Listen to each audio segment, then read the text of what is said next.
Hi there, and welcome to the Mindful Marathon podcast.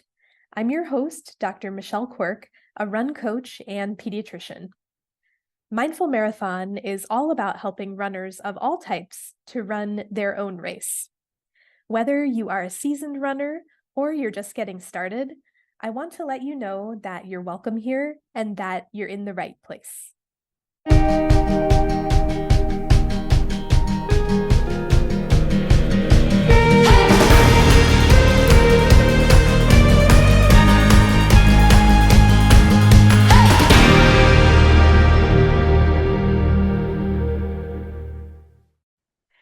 Hi, everyone, and welcome back to the podcast. I hope you're having a great start to your week. I want to start out this episode by congratulating all of the Disneyland Half Marathon weekend runners. I had a lot of friends out in Anaheim this weekend running, and a special shout out to Mindful Marathon athlete Allie, who has had quite a Run Disney season, I must say. And this race weekend was no different. She ran the 5K, the 10K, and the half marathon and completed the challenge.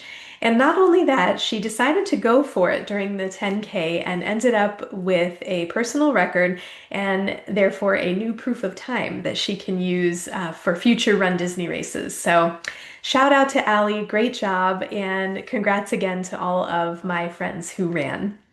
And if you are a Run Disney fan, just remember, mark your calendar. I'm sure it's already on there, but the registration for the Wine and Dine weekend, which is happening in October this year, the registration for that is coming up on February 10th. So may the registration gods be with us all, but I am hopeful to be signing up for that. So hopefully I will see many of you at that race weekend. I'll report back after registration day. So for today's episode, this episode is brought to you by some of the questions that I have received over the last few months from a variety of runners. And the basic flavor is, Coach Michelle, do I really need to run 20 miles to train for a marathon? So people are very worried about the peak long run, like a 20-mile long run. Or another version of the question is, I'm a slower runner. It's going to take me forever to complete 20 miles in training. Are there ways around that? So this episode is brought to you by those questions, and I named it Rethinking the 20-Mile Long Run, What Matters in Marathon Training. So I'm excited to dive into this. Now, I know it's the beginning of February when this episode is coming out, and you may be saying, like, Coach Michelle, I have a fall marathon. I'm not even thinking about marathon training right now. But I know that there are many of you listening who have a spring marathon. Some of you are running the Boston Marathon, and it's never, too early to be thinking about this. And maybe this is a question that you've had in the past, or maybe this is something that held you back from wanting to even sign up to run your first marathon because you're afraid that you truly must run this 20-mile long run and you have a lot of fears about that. So I just wanted to talk about that now, throw it out there, and you can always come back to this episode if you are going through a marathon training cycle in the fall, come back and listen to it. So here we go.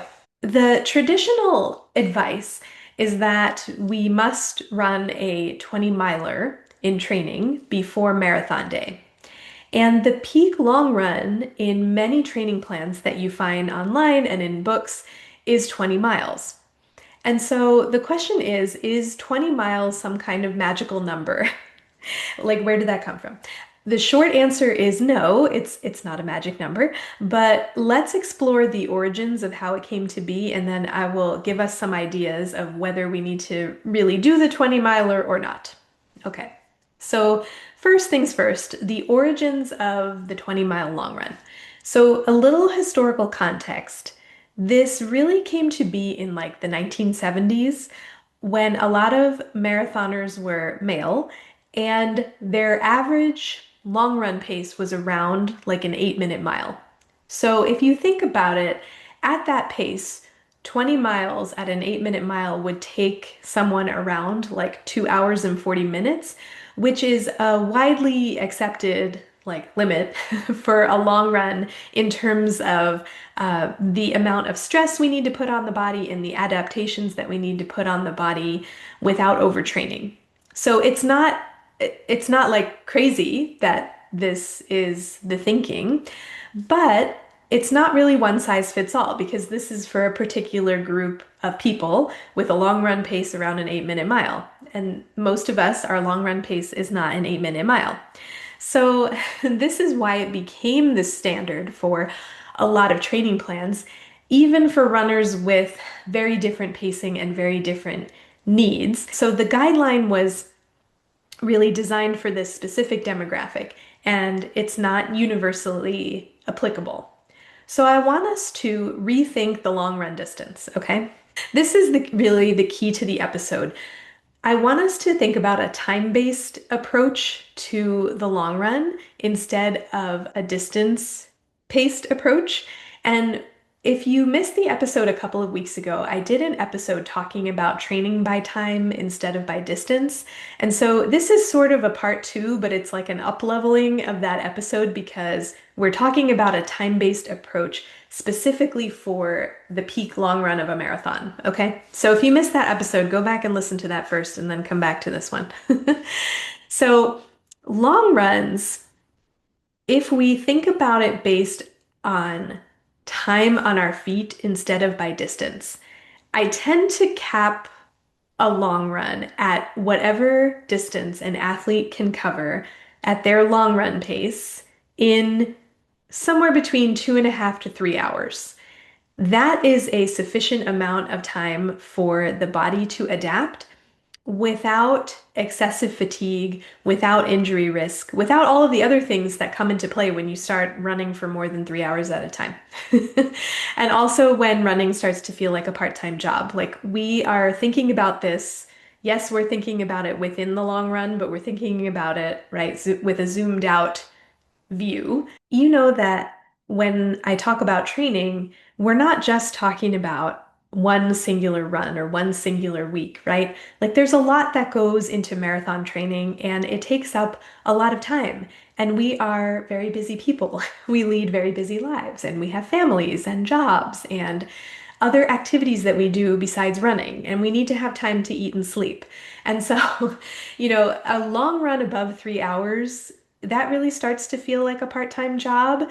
And so we cap the long run at something more sustainable. I'll give you an example. So if we have a runner whose long run pace is a 12-minute mile, to do 20 miles, that would take that person 4 hours, right? And so, again, that's beyond the optimal duration of training. And it's really going to take a big chunk out of somebody's weekend. And they're really going to end up spending like half of their weekend doing a long run. So now the question becomes, Coach Michelle, okay, I get it. I get it. This sounds good. We're going to do it by time, not by distance. But then how do you train for 26.2 miles without running to a 20-mile long run in training? Okay, fair question. So I have three main points here. One is we want to focus on the weekly mileage consistency. So we are building our aerobic capacity across the week. Now, you guys know we've talked about it on the podcast before. Marathon training, a training cycle for a marathon, is 16 to 20 weeks. And that's assuming you're coming from a base that you've already built. So 4 to 5 months just for marathon training plus the base building before. So it's a long time. And being ready for race day isn't built in any single run. It's not built in any single long run. It's really built across the weeks and months that come before. And aerobic fitness is built with consistent weekly volume, not just a bunch of long runs. And the body responds to repeated, manageable stressors, right? Not occasional overload. So we need to think about this more broadly and think about your total weekly mileage and building that up over time, not just thinking about discrete long runs that we need to build. It's the whole picture. The second point I want to make is that we add in something that I call back-to-back long runs. So, for example, let's say you usually do your long runs on the weekend. So maybe on a Saturday you do 8 or 9 miles. And then on Sunday you do 12 or 13 miles. So you're doing two kind of long runs. It's not a 20 miler, but you're splitting the mileage across 2 days. And the purpose of that is to simulate running on tired legs. So the later half of the marathon. And that second run that you do, right, that comes at the end of the week where you've already done some other runs in the middle of the week, plus you did a longer-ish run on Saturday. So that second run is done on already tired legs, which is mimicking those later miles of the marathon. Now, why this works. So you accumulate a similar amount of time on your feet across the week and a similar amount of fatigue as doing 120 miler. But you have the added benefit that you're reducing injury risk by splitting the load across a couple of days, and your recovery is often better and quicker than if you did that one single long run that would take you 4 hours, for example, right? Like think about a 4 hour long run and you're wiped out, the rest of that day, and maybe you need 2 or 3 days to recover from that. Like that's not really serving a great purpose if you're not able to continue to run the following week, if you need that much time to recover. So, splitting these runs and splitting the load really helps with injury risk and recovery. And then the last point to say about this is the strategy is called cumulative fatigue. So we're training under controlled fatigue throughout the week, which mimics marathon day as well. When we look at training as a whole, we've got our long run, yes. We've got our midweek volume. We've got our overall time on our feet and overall mileage. And all of this works together so that the body learns how to pace appropriately, how to fuel efficiently, and it also trains our mind and gives us some mental steadiness that we practice ahead of race day. So I think the point here is that you don't have to do everything in one run, right? To be marathon ready. The marathon is built across the whole week, the whole training cycle. And this, I feel like we're very fascinated and fixated on this 20-mile long run when really we need to zoom out and look at the whole training as well. So we talked about training for the marathon without always having to go up to a long run of 20 miles. So now I want to address the mental side of this idea of getting like the badge of the 20 miler, okay? So for a lot of runners, the 20-mile run isn't even about the physiology. I know I spent a lot of time just talking about that before, but it's about reassurance. So many runners want the confidence boost of having done 20 miles in training. And I especially understand that if you are about to run your first marathon.